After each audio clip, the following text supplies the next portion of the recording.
Hey, welcome to another episode of Q&A with Jay. On today's episode, the question is a really important one. I actually think this is one of the most important things to think about in business, and it's one of the major reasons that a lot of businesses fail because they're not able to do this. Here's the question. When do you know it's time for your business to evolve or pivot?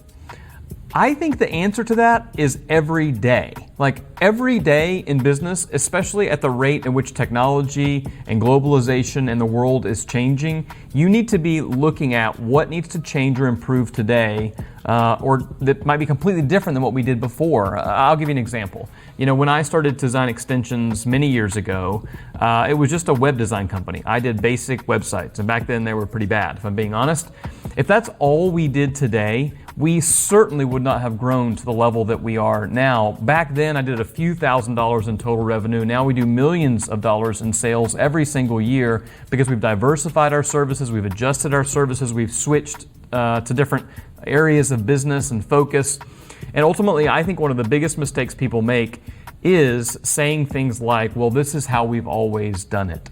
So I always tell our team, the only reason that we should keep doing things the way we've always done them is if that's still the best reason. And to know when you should pivot or adjust, I think you should be looking at that every single day. And ultimately, it depends on your industry and the services that you provide. But as the market adjusts, you have to adjust. And if you can't change over time, you're not going to make it in business. So be willing to pivot, be willing to change. Those adjustments can have massive impact on the future growth of your business. So if you have any questions or comments or thoughts about this, leave it in the comments. I'd love to hear it. I'll come back and answer any questions that you have. Love to hear about how you are growing your business.